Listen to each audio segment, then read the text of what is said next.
গেল বছরের চেয়ে আইন শৃঙ্খলা পরিস্থিতি উন্নতির দাবি স্বরাষ্ট্রমন্ত্রী। পেশাদার ভূমিকার স্বীকৃতি হিসেবে পুরস্কৃত করা হয় পুলিশের 15 সদস্যকে। আমরা বিজিবি সীমান্তের জনসাধারণ এবং বিজিবির সমন্বয়ে পুলিশ প্রতিরোধকল্পে সদয় সর্বদা প্রস্তুত রয়েছি। বিজিবির কঠোর অবস্থানের কারণে রাতের আধারে 3 শতাধিক মানুষকে সরিয়ে নিল বিএসএফ। ভারতকে ডজন খানেক চিঠি দেওয়ার কথা জানালেন পররাষ্ট্র প্রতিমন্ত্রী।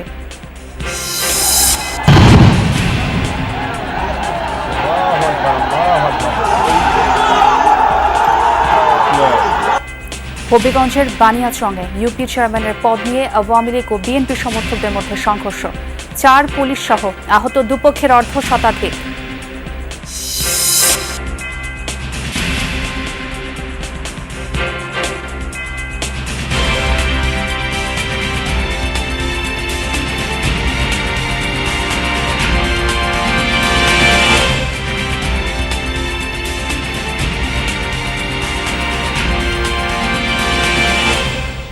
আমন্ত্রণ যমুনা নিউজে, সঙ্গে আছে আমি ছোঁয়া খন্দকার। আর এতক্ষণ শিরোনাম দেখছিলেন।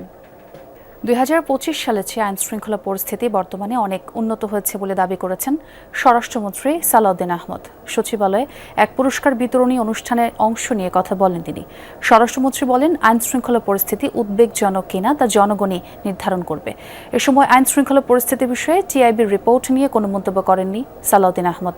বলেন, পুলিশ আগের চেয়ে জনবান্ধব হয়েছে, মানুষের জন্য পুলিশ কাজ করে যাচ্ছে, এ কারণে তাদের স্বীকৃতি দেওয়া উচিত। অনুষ্ঠানে রামিসা হত্যাকাণ্ড সহ 3 ঘটনায় পেশাদার ভূমিকার স্বীকৃতি হিসেবে 15 পুলিশ সদস্যকে পুরস্কৃত করে স্বরাষ্ট্র মন্ত্রণালয়।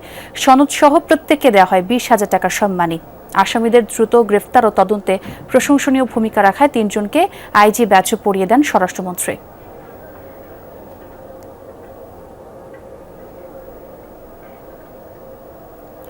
দেশের বিভিন্ন সীমান্তে বিএসএফের পুশিং চেষ্টা ঠেকাতে তৎপর বিজিবি। শক্ত অবস্থানের কারণে সীমান্তে জড়ো করা মানুষদের সরাতে বাধ্য হল ভারতীয় সীমান্তরক্ষী বাহিনী। রবিবার কুড়িগ্রামের রৌমারী উপজেলার বকবান্ধা ও ঝাউবাড়ি সীমান্ত দিয়ে পুশিংয়ের চেষ্টা করে বিএসএফ।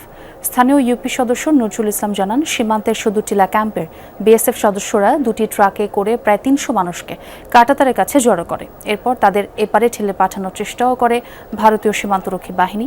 তবে বিজিবি ও গ্রামবাসীর ঐক্যবদ্ধ প্রচেষ্টায় পিছু হটতে বাধ্য হয় বিএসএফ।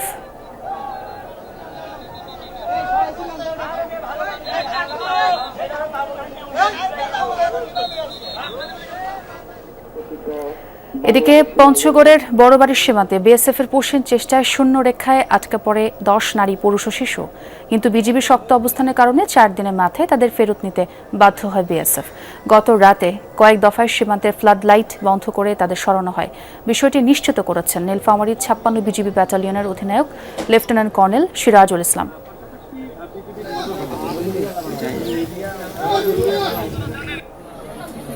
ঠাকুরগাঁওয়ের মশালগাঁও সীমান্তে জড়ো করা 11 জনকে 2 দিন পর ফিরিয়ে নিয়েছে বিএসএফ।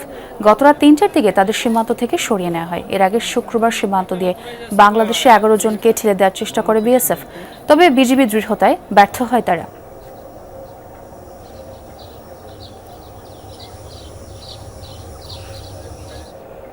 এবারে সীমান্ত পরিস্থিতির আরো খবর জানবো। শুরুতে পঞ্চগড়ে যেতে চাই একটু। সহকর্মী রনি মিয়াজি আমাদের সঙ্গে যুক্ত হয়েছেন।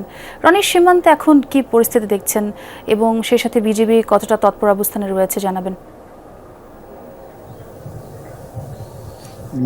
জি, আমরা এই মুহূর্তে সীমান্ত এলাকায় রয়েছি। সীমান্তের অবস্থা কিন্তু একেবারে রয়েছে। আমরা বড়বাড়ি সীমান্তে সহ বিভিন্ন সীমান্ত আজকে সকাল থেকে ঘুরে দেখছি যে আসলে বিজিবির তৎপরতা এবং অবস্থান কিন্তু একবার কঠোরভাবে তারা বিভিন্ন পয়েন্টে এবং বিভিন্ন সীমান্তে তারা কিন্তু তাদের যে নজরদারি এবং টহল সেটি কিন্তু জোরদার করেছে। আর একটি তথ্য জানিয়ে রাখি, আজ রাত 2:30টার দিকে কিন্তু সীমান্তের যে লাইট, সে লাইট বন্ধ করেই পুশিংয়ের যে চেষ্টা করেছিল বিএসএফ 10 জনকে তাদেরকে তারা ফিরিয়ে নিয়ে গিয়েছে। এবং পঞ্চগড়ের যে বিভিন্ন সীমান্ত রয়েছে, সীমান্তে কিন্তু আমরা দেখছি যে বিজিবি কিন্তু তাদের কঠোর যে অবস্থান সেটি কিন্তু তারা এখনো অব্যাহত রেখেছে এবং পাশাপাশি স্থানীয় মানুষ যারা রয়েছে তারা অনেক সচেতন করতেছে তাদের, এবং স্থানীয় মানুষরাও কিন্তু বিজিবির সাথে কাজ করছে।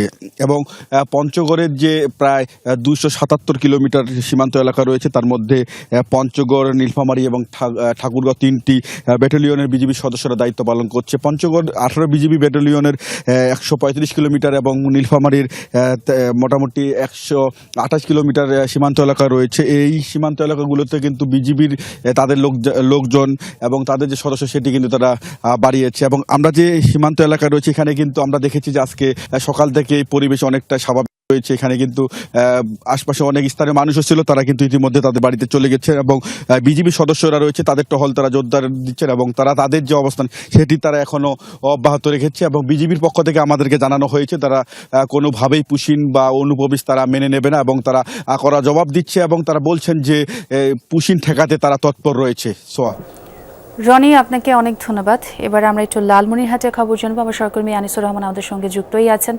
আনিস, সীমান্তে কি এখনো লোকজন জড়ো করে রেখেছে কিনা বিএসএফ, সে সাথে সার্বিক পরিস্থিতি আপনি কেমন দেখছেন?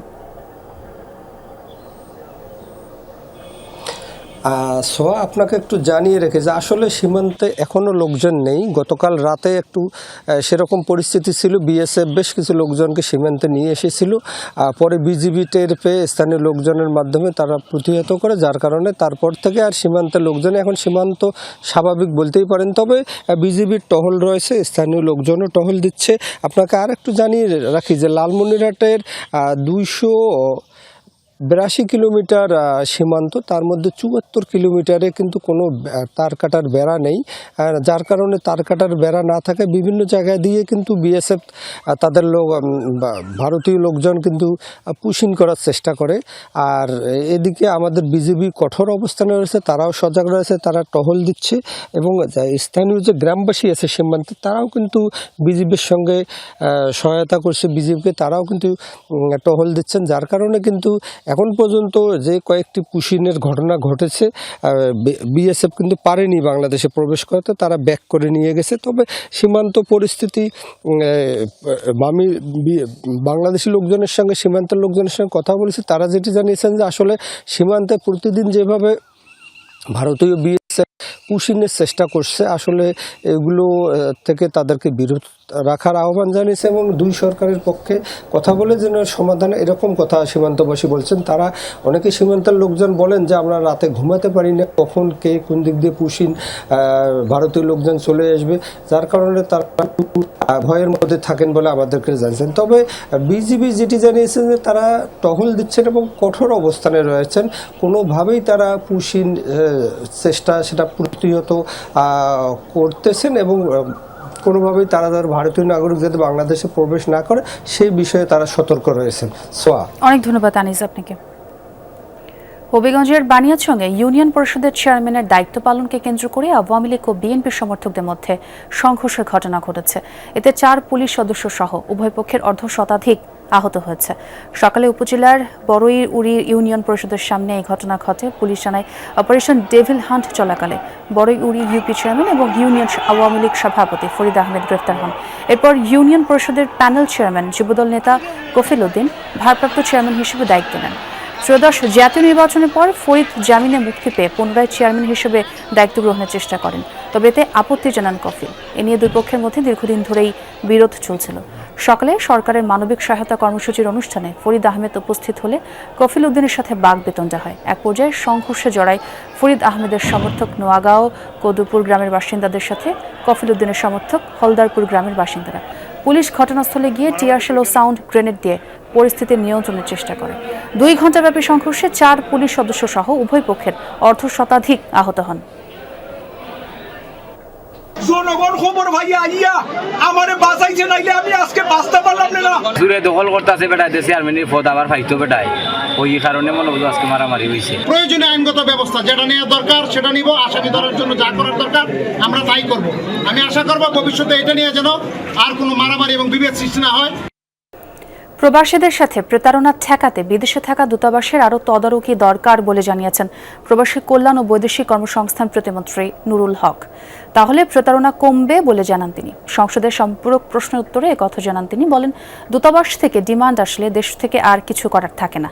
এজন্য পররাষ্ট্র মন্ত্রণালয়ের সাথে যৌথভাবে কাজ করছে প্রবাসী কল্যাণ মন্ত্রণালয়। ভবিষ্যতে ভুয়া কোম্পানির বিরুদ্ধে ব্যবস্থা নেওয়া সহজ হবে বলে জানান তিনি। অপর এক প্রশ্নের উত্তরে নুরুল হক নূর বলেন, 44টি সেক্টরে ন্যূনতম মজুরি নির্ধারণ করা হয়েছে। এছাড়া তিনি বলেন, স্বল্প সুদে ঋণের পরিমাণ 5 লক্ষ টাকায় উন্নীত করার পরিকল্পনা আছে সরকারের। এ সময় সংসদে দুর্যোগ ব্যবস্থাপনা মন্ত্রণালয় থেকে বৈষম্যমূলক বরাদ্দ করা হয়েছে বলে অভিযোগ করেছেন বিরোধী দলীয় সংসদ সদস্য আক্তার হোসেন। তিনি বলেন, কেবল সরকারি দলের সংসদ সদস্যদের আসনে বরাদ্দ দেওয়া হয়েছে। সরকারের বাজেট ঘোষণার মধ্য দিয়ে দেশের মানুষের ভাগ্য উন্নয়ন ঘটতে যাচ্ছে বলে মন্তব্য করেছেন জাতীয় সংসদের হুইপ রুহুল কুদ্দুস তালুকদার। দুপুরে জাতীয় প্রেস ক্লাবে শহীদ রাষ্ট্রপতি জিয়াউর রহমানের 45তম শাহাদাত বার্ষিকী উপলক্ষে আয়োজিত অনুষ্ঠানে হুইপ আরও জানান, এতে শিক্ষা, স্বাস্থ্য সহ জনসম্পৃক্ত বিষয়গুলো বিশেষভাবে গুরুত্ব পাবে। দ্রব্যমূল্যে বাজেটে প্রভাব পড়বে না বলেও মন্তব্য করেন হুইপ রুহুল কুদ্দুস তালুকদার। অনুষ্ঠানে বাংলাদেশের স্বাধীনতা সংগ্রামে জিয়া পরিবারের অবদান তুলে ধরেন তিনি। বলেন, যতদিন বাংলাদেশ থাকবে জিয়া পরিবারের কাছে দেশের মানুষ ঋণী হয়েই থাকবে। বাংলাদেশ যতদিন থাকবে এই জিয়া পরিবারের কাছে বাংলাদেশের মানুষের ঋণী। জনবান্ধব বাজেট, যে বাজেটে বাংলাদেশের মানুষের ভাগ্যের পরিবর্তন হবে, যে বাজেটের মাধ্যমে এই যে জিনিসপত্র দ্রব্যমূল্য নিত্য দাম বেড়ে যাবে, এটা ইনশাআল্লাহ হবে না। ভূগর্ভস্থ পানির উপর নির্ভরতা কমাতে মেঘনা নদীর পানি শোধন করে রাজধানীবাসীর কাছে পৌঁছে দেওয়ার লক্ষ্যে বাস্তবায়ন করা হচ্ছে গন্ধর্বপুর পানি শোধনাগার প্রকল্প, বলেছেন স্থানীয় সরকার পল্লী উন্নয়ন ও সমবায় মন্ত্রী মির্জা ফখরুল ইসলাম আলমগীর। সকালে নারায়ণগঞ্জের রূপগঞ্জে নির্মাণাধীন এই প্রকল্প পরিদর্শন করেন তিনি। প্রকল্পের পানির ট্রান্সমিশন লাইন এবং শোধনাগারের বিভিন্ন স্থাপনা ঘুরে দেখেন। এ সময় মন্ত্রী বলেন, প্রায় 10,000 কোটি টাকা ব্যয়ে বাস্তবায়নাধীন এই প্রকল্পের 97% কাজ ইতোমধ্যেই শেষ হয়েছে। ভূগর্ভস্থ পানির স্তর দ্রুত নিচে নেমে যাওয়ায় বিকল্প উৎস হিসেবে নদীর পানি শোধন করে সরবরাহের উদ্যোগ নেওয়া হয়েছে। আগামী 1 বছরের মধ্যেই পূর্ণাঙ্গভাবে পানি সরবরাহ কার্যক্রম শুরু করা সম্ভব হবে বলেও আশাবাদ ব্যক্ত করেন মির্জা ফখরুল ইসলাম আলমগীর। 50 কোটি লিটার ডেইলি পানি সরবরাহ করা হবে ঢাকা মহানগরে। প্রায় 10,000 কোটি টাকা ব্যয় প্রজেক্ট নেওয়া হয়েছিল এবং এটা প্রায় শেষের দিকে 97% প্রায় আপনার শেষ হয়ে এসছে। ছোটখাটো 2-1টা আপনার কাজ আছে, সেই কাজগুলো শেষ করে আমরা আশা করছি যে আগামী 1 বছরের মধ্যে এই প্রজেক্ট কমপ্লিট হবে। জাতিসংঘ শান্তিরক্ষা মিশনে দায়িত্ব পালন করা সদস্যদের ভূমিকার প্রশংসা করে পররাষ্ট্র প্রতিমন্ত্রী শামা ওবায়দ বলেছেন, বাংলাদেশের শান্তিরক্ষীরা বিশ্ব শান্তি প্রতিষ্ঠায় যে ত্যাগ স্বীকার করেন তা অনেকেই উপলব্ধি করেন না। তিনি বলেন, বাংলাদেশকে ভালোবেসে ও দেশের সম্মান রক্ষায় জীবনের ঝুঁকি নিয়ে তারা কাজ করে যাচ্ছেন।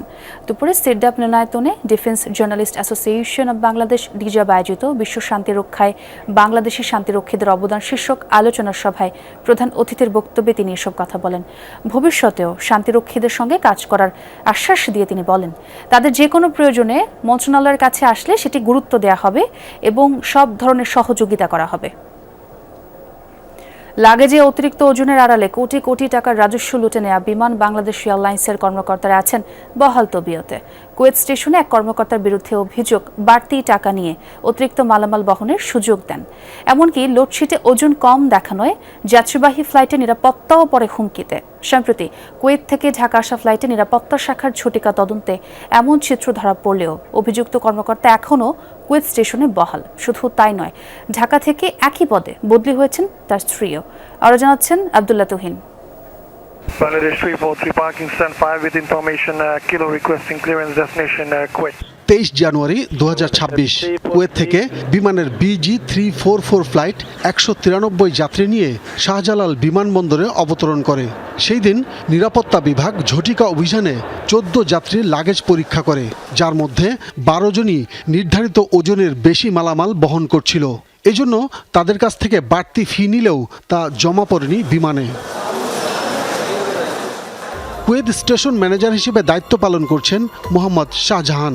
কুয়েত থেকে ফ্লাইট যখন ঢাকায় আসে তখন ব্যাগেজ সেকশনে ইনচার্জ হিসেবে থাকেন শাহজাহানের স্ত্রী গ্রাউন্ড সার্ভিস বিভাগের শামীমা পারভিন। ঘটনার যখন তদন্ত চলছে তখনই শাহজাহানের স্ত্রী শামীমা পারভিনকে পদোন্নতি দিয়ে সেই কুয়েত স্টেশনেই ম্যানেজার পদে পদায়ন করা হয়, যদিও একই স্টেশনে স্বামী স্ত্রীর কাজ করার সুযোগ নেই।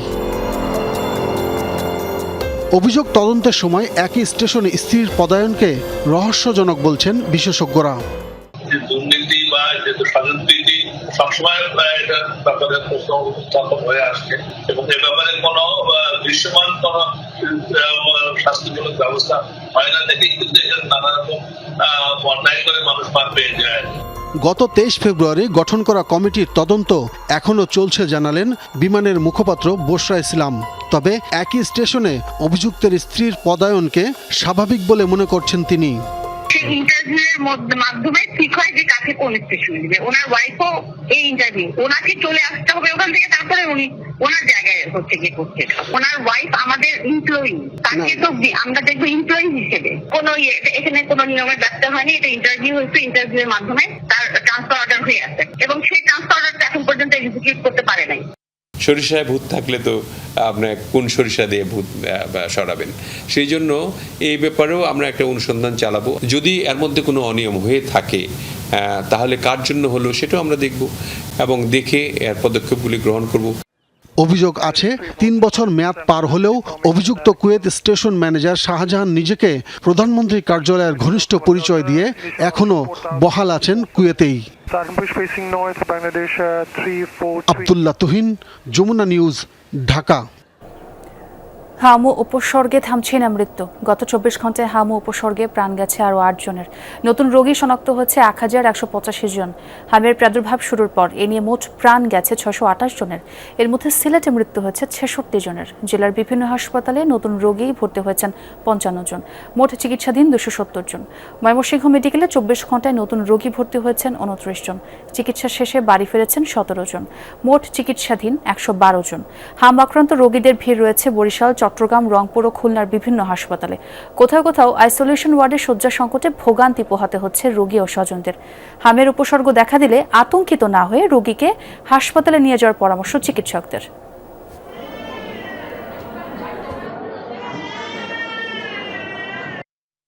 জ্বর আছে, জ্বর 2 দিন বাইয়া যে হাম বাড়াইছি, হাম বাড়াইও কালকে ভর্তি হয়েছে। প্রথমে হয়েছে কাশ, সর্দি, পেটলামা, হাসি, এর বাদে আইছে যে এটারে আপনার হাম রোগ। ব্রাহ্মণবাড়িয়ার সরাইলে নিয়ন্ত্রণ হারিয়ে বাস খাদে পড়ে 4 জন নিহত হয়েছেন, আহত অন্তত 8 জন। দুপুরে ঢাকা সিলেট মহাসড়কের সরাইলের বৈশামুড়া এলাকায় দুর্ঘটনা ঘটে। পুলিশ জানায় হবিগঞ্জের মাধবপুর থেকে 40 থেকে 50 জন যাত্রী নিয়ে ব্রাহ্মণবাড়িয়া সদর উপজেলার উদ্দেশ্যে যাচ্ছিল স্থানীয় দিগন্ত পরিবহনের একটি যাত্রীবাহী বাস। এ সময় নিয়ন্ত্রণ হারিয়ে বাসটি সড়কের পাশে খাদে পড়ে যায়। ঘটনাস্থলেই নিহত হন 4 জন, গুরুতর আহত হন 8 জন। তাদের উদ্ধার করে হাসপাতালে পাঠিয়েছে হাইওয়ে পুলিশ। ঘটনার পর পালিয়েছে বাসটির চালক ও হেলপার।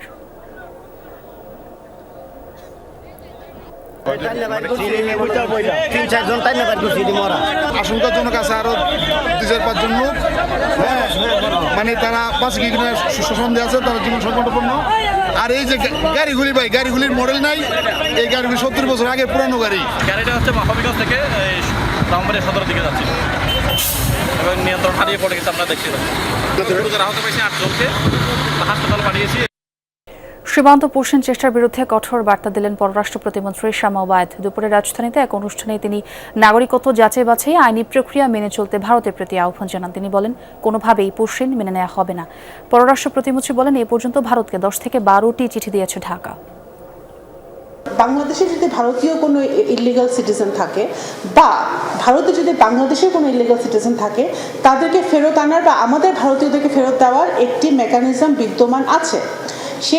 সেই বিদ্যমান মেকানিজমটা, ডিপ্লোমেসিটা অবলম্বন করেই ভারতকে আমাদের সাথে কাজ করতে হবে, কথা বলতে হবে, এবং বাংলাদেশও সেটা করবে।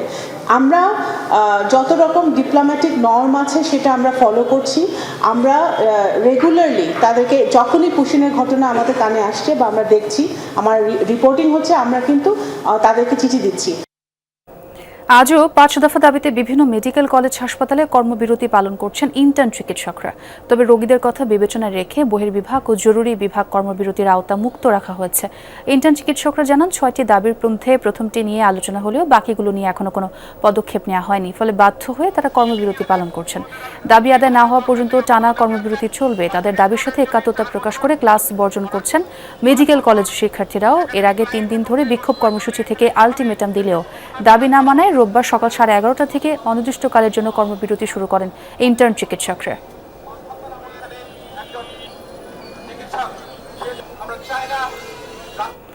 যুক্তরাষ্ট্র ও ইরানের চলমান যুদ্ধাবস্থার মাঝেই মেক্সিকোর সীমান্তে এসে পৌঁছেছে ইরান ফুটবল দল। 15 জুন লস অ্যাঞ্জেলেসে ম্যাচ দিয়ে শুরু হচ্ছে তাদের বিশ্বকাপ অভিযান। তবে চরম রাজনৈতিক উত্তেজনায় শেষ মুহূর্তে ফুটবলাররা মার্কিন ভিসা পেলেও প্রধান প্রশাসনিক কর্মকর্তাদের ভিসা দেয়নি ওয়াশিংটন। ফলে অ্যারিজোনার মূল বেস ক্যাম্প বাতিল করে মেক্সিকোর সীমান্ত শহর টিহুয়ানায় আস্তানা গেড়েছে ইরান।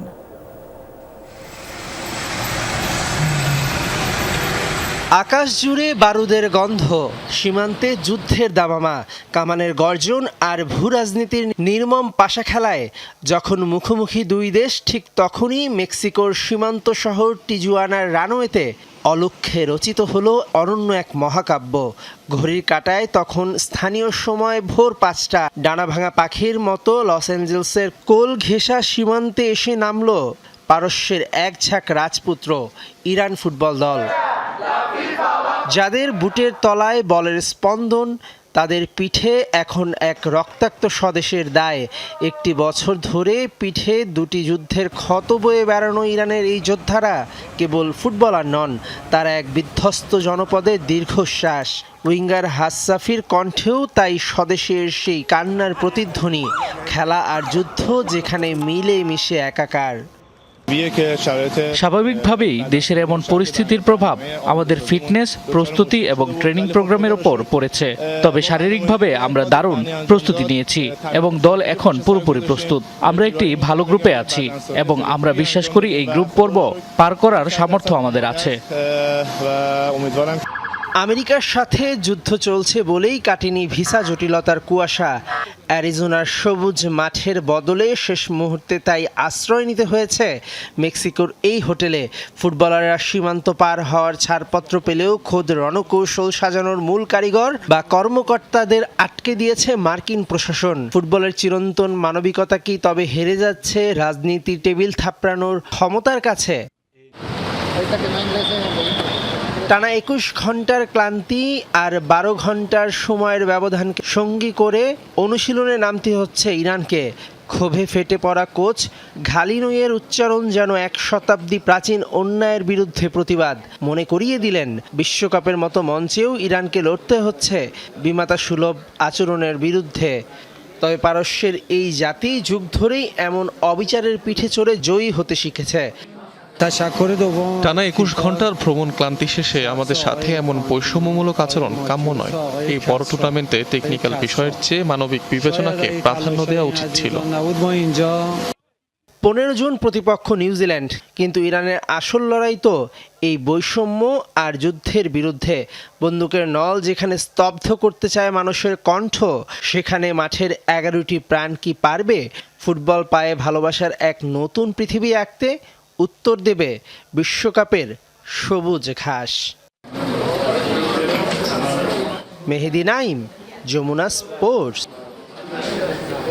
ইংল্যান্ডের বিশ্বকাপ বেস ক্যাম্প সোব সকার ভিলেজ থেকে প্রায় 4 মাইল দূরে গোলাগুলির ঘটনায় আহত হয়েছেন 9 জন। যেখানে এই ঘটনাটি ঘটে সেখান থেকে আর্জেন্টিনার বেস ক্যাম্প 20 মাইল দূরে। কানসাস সিটি পুলিশ জানিয়েছে যে এই ঘটনা এখনও পর্যন্ত কোনো সন্দেহভাজনকে আটক করা সম্ভব হয়নি এবং গুলিবিদ্ধ ভুক্তভোগীদের মধ্যে অন্তত 3 জনকে স্থানীয় হাসপাতালে নেওয়া হয়েছে। যারা আহত হয়েছেন তারা সবাই এখন আশঙ্কামুক্ত। এদিকে স্বস্তির কথা হলো ইংল্যান্ড দল এখনও কানসাস সিটিতে এসে পৌঁছায়নি।